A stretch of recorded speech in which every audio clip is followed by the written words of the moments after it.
بسم الله الرحمن الرحيم. اللهم صل وسلم وبارك على سيدنا محمد وعلى اله واصحابه اجمعين. ازيكم حبايبي، عاملين ايه؟ يا رب ان شاء الله تكونوا بخير وبصحه وسعاده يا رب. ربنا يبارك لكم يا رب، يبارك لي فيكم، ما يحرمش منكم كومنتاتكم وكلامكم الجميل اللي بيفرحني ويسعدني. والله يا ربنا عوضني فيكم خير، ربنا يديمكم نعمه في حياتي يا رب. اصحابي وحبايبي واخواتي اللي من داخل مصر ومن خارج مصر، بشكركم جدا. ربنا يبارك لي فيكم يا رب وما يحرمنيش منكم ابدا. ما تنسوش بس اهم حاجه وانتوا بتكتبوا لي وتتفرجوا على الفيديو تدعوا لي وتدعوا لاولادي. ربنا يبارك لكم ويبارك لكم في ولادكم يا رب يا رب. وتعملوا لايك، ما تنسوا لسه ما اشتركش في قناتي يشترك ان شاء الله. النهارده حبايبي هنعملوا ايه بقى؟ الطماطم الايام دي رخيصه، فاحنا لازم نستغلها بسرعه، لان الطماطم زي ما بيقولوا عليها مجنونه. فاحنا قبل ما تتجن فاحنا نلحق نعمل لها ايه؟ نعمل منها صلصه. الصلصه منها معلقتين صلصه منها تخلي الاكل احمر ايه رهيب. جربي صلصتي دي ان شاء الله هتعجبكم ومش هتعملي غيرها باذن الله. هتعمليها على طول ومش هتسليها. كل سنه هتعملي وصفتي دي خلاص. فاحنا هنعمل ايه؟ دي طماطم الكميه اللي انت عاوزاها، دول 3 كيلو طماطم ماشي. انتوا برضو اللي انت عاوزاه اعملي، عايزه تزودي مفيش مشكله خالص. خلاص. مع ايه بقى؟ دي فلفلايه حمراء بتدي للصلصه ايه طعم بقى كمان وايه، وتخليها رهيبه وفي الاكل بقى ايه. عيشي بقى على الطعام. خلاص. ودي بنجر، ده بنجر. عندك بنجرايه كبيره خلاص خليها واحده بس، عندك 2 عندي كده، واحده صغيره واحده كبيره اعملي. خلاص. وسط يبقوا 2، واحده كبيره يبقى واحده بس. خلاص. وبطاطسايه اهي، بس انا لسه ايه ما قشرتهاش فاقشرها. خلاص. يلا مع بعض. الاول هنعمل ايه؟ اول بس عشان ما اطولش عليكم الفيديو، انا همسك الطماطميه دي، الطماطميه كده الاول قبل ما اعمل اي حاجه لازم تشيلي منها دي، لازم، لان دي فيها كماوي اللي هو ايه بيترش فيها، فدي لازم تتشيل.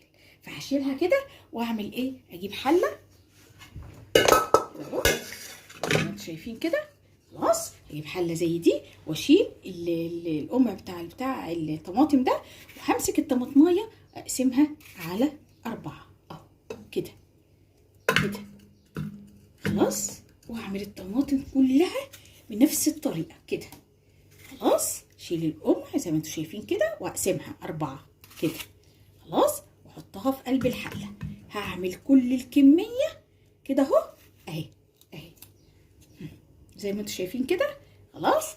واعمل 4 واعمل كل الكميه بالطريقه دي وارجع اقول لكم هعمل ايه تاني. بصوا حبايبي اهو، اديني قطعتها كده ايه 4/4 كده زي ما انتم شايفين. خلاص. مش يمها خالص ولا تحطي فيها ميه ولا اي حاجه، وهي عاليه تحسي ان هي عاليه، لا كل ده هيضيع. خلاص. هنعمل ايه؟ قطعت البطاطسايه برده ايه مكعبات كده اهي عليها اهي، خليها جوه كده ماشي. وقطعت البنجرتين اهو. البنجر ده ما تخافيش منه، هتقولي مثلا غير طعم الصلصه، هيدي للصلصه طعم كده تاني لما اجي اعمل بيها اكل خالص، بل بالعكس، ده انتي هتزودي القيمه الغذائيه في الاكل، لان زي ما انتم عارفين ان البنجر ده فيه ايه؟ فيه حديد، نسبه حديد عاليه، وكلنا عندنا انيميا والولاد عندهم انيميا، فانت دلوقتي بتزودي القيمه الغذائيه بتاعه ايه الاكل بتاعك، ومش هيعمل اي طعم. خلاص. ودلوقتي اهو مسكت الفلفلايه كمان الحمراء اهو وقطعتها برضو ايه قطع صغيره كده اهو. خلاص. اقطعها كده كلها. وهعمل ايه بعد كده بقى؟ هاخد الصلصه دي واروح حطها على النار، على نار عاليه في الاول، على نار عاليه في الاول. بعد النار اول ما احس ان هي غلت بدات تغلي اروح موطيه النار، هوطي النار واسيبها خالص، بس كل شويه اقلب فيها لحد ما احس ان هي خلاص بدات تنشف، ما فيهاش نقطه ميه، تنشف خالص. خلاص. هعلي عليها النار تغلي. اول ما احس ان هي غلت هوطي النار واسيبها، بس رايحه جايه عليها اقلب فيها، لحد ما احس ان هي خلاص نشفت وما فيهاش ولا ميه ولا اي حاجه. وانا هوريكم برضو لما اطفي عليها هيبقى منظرها ايه. يلا نحطها على النار وارجع لكم تاني.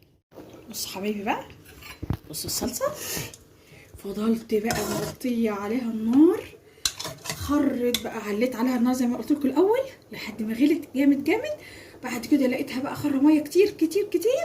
بعد كده تنيتني موطيه النار لحد ما وصلت للمرحله دي. بس طول ما انا موطيه النار ايدي فيها رايحه جايه اقلب، رايحه جايه اقلب لحد ما وصلت للمرحله دي.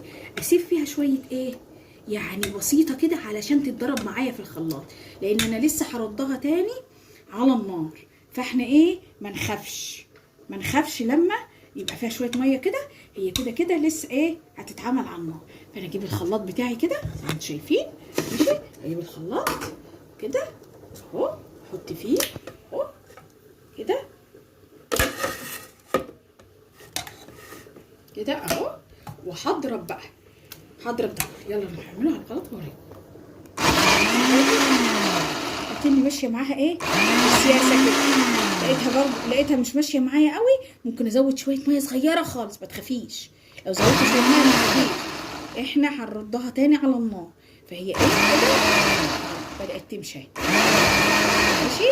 هضرب بقى كل الكميه بالطريقه دي واحطهم في الحله بتاعتي دي واوريكم هنعمل ايه. بصوا حبايبي بقى، بصوا ما حطيتش ميه ولا حاجه، بس في ناس معلش برضو الايه اللي الخلاط بتاعهم ممكن ما يمشيش قلب شويه ميه عادي، ما تخافيش، ما تقوليش مثلا لا احط عليها ميه ازاي، لا ما احنا حطينا، انا حطيتها على النار خلاص. انا ما بصفهاش ولا حاجه، لان هي انا بطحنها جامد زي ما انتم شايفين كده، وهي ما بتبانش في الاكل خالص، بتبقى زي ما انتم شايفين. دي صلصتي اللي انا بشتغل فيها طول السنه، عمري ما جبت صلصه من بره. بصوا اذا الا للضروره، عشان برضو ايه ابقى صادقه معاكم. فانا هحط عليها رشه ملح صغيره كده مش كتيره، ماشي زي ما انتم شايفين كده. خلاص هحط عليها بقى الماده الحافظه اللي هتحفظها لي. ايه هي الماده الحافظه اللي هتحفظها لي من اي حاجه؟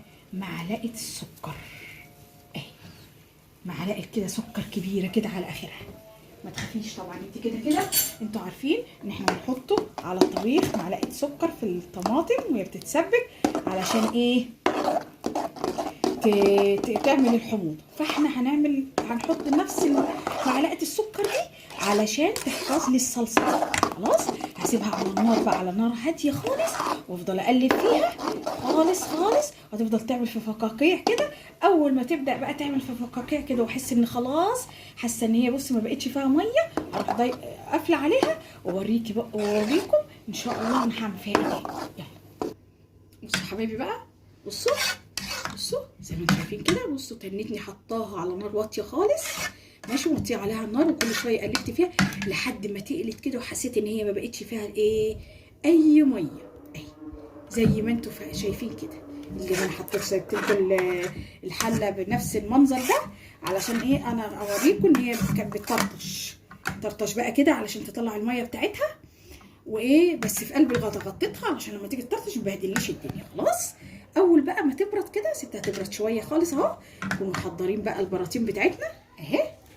خلاص ماشي، البراطين بتاعتنا كده، وهنعبي البراطين دي مغسوله ومتعقمه ومتنشفه كويس جدا، ناشفه جدا جدا، ماشي. اهم حاجه في الموضوع ده تكون متعقمه وناشفه جدا. فاحنا هنروح بقى ايه مالين بقى البرطمان كده اهو، ماشي. هنملى البراطين بتاعتنا واوريها لكم بعد ما املاها اهو. بصوا حبايبي بقى، بصوا بقى الجمال بقى، بصوا ال3 براطيم صلصه دول عملناهم، وبقى يقعدوا بقى كتير كتير، معلقتين منهم بيخلوا لون الصلصه، لون الطبيخ احمر وجميل جميل، وكلها كلها مواد غذائيه، وما حطيناش اي مواد حافظه، بل بالعكس احنا حطينا كل حاجه جميله فيها وزود القيمه الغذائيه بتاعتها. يلا جربوا حبايبي الصلصه دي بالطريقه الجميله دي واعملوها واعتمدوها عندكم على طول. كل سنه ان شاء الله وتعملوها، كل سنه وانتم طيبين، وربنا يكرمكم يا رب ويزود يا رب عندكم كل الخير والهنا يا رب. ما تنسوش حبايبي تشتركوا في قناتي، تفعلوا الجرس، وتكتبوا لي ايه رايكم في الصلصه بتاعتي دي، وجربوا ان شاء الله. اشوفكم على خير في وصفات احلى واحلى، والسلام عليكم ورحمه الله وبركاته.